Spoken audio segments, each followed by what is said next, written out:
नमस्कार शेतकरी मित्रांनो, तुमचे आपल्या आवडत्या ओढ फळबाग शेतीकडे या चॅनलवर स्वागत आहे. आज आपण पेरू बागेमध्ये आहोत.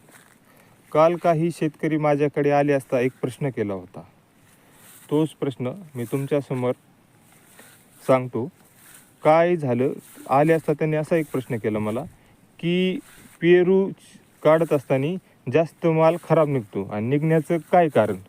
आता मी त्यांच्याकडून सर्व पूर्ण माहिती घेतली. तुम्ही कशा प्रकारे काढता, काय करता घेतली असता मला असं जाणवलं की काही शेतकरी काय करतात की पेरूची सुरुवातीला आपली बाग तर पूर्णपणे एकच खडी काढायला येत नाही. काही पेरूची साईज पेरू काढण्यासाठी येतो, काही छोटाले असतात. मग अशा टायमिंगला ते काय करतात की जी साईज झालेली आहे म्हणजे जास्त पेरू झाली पाहिजे ह्या आशेने ते पेरू काढायला सुरुवात करतात. पण असं कधी करायचं नाही.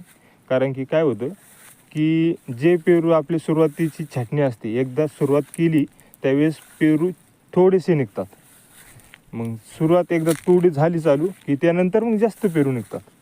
मग ते काय करत होते की सुरुवातीचे पेरू काढत नव्हते आणि तोच माल त्यांचा 2 नंबर अथवा खराबमध्ये मानला जातो, ते साईडला काढत होते. एकदा व्यापाऱ्यांचं कसं असतं की जे पेरूची साईज मोठी झाली ते पेरू ते साईडला काढतात आणि ज्या पेरूचं वजन पण जास्त आहे, वजन म्हणजे साईज जास्त तर वजन पण जास्तच भेटणार आहे, त्यासाठी तो बाजूला काढतात. आणि बाजार जर कमी असेल तर त्या पेरू 2 नंबर म्हणून पण घेतला जात नाही, तो पेरू आपल्याला टाकूनच द्यावा लागतो आणि त्या पेरूचा काही उपयोग होत नाही. त्यासाठी काय करायचं शेतकऱ्यांनी की सुरुवातीला थोडे का होईना पेरू निघत असले ते पूर्ण काढून घ्यायचे, असे ठेवायचे नाही.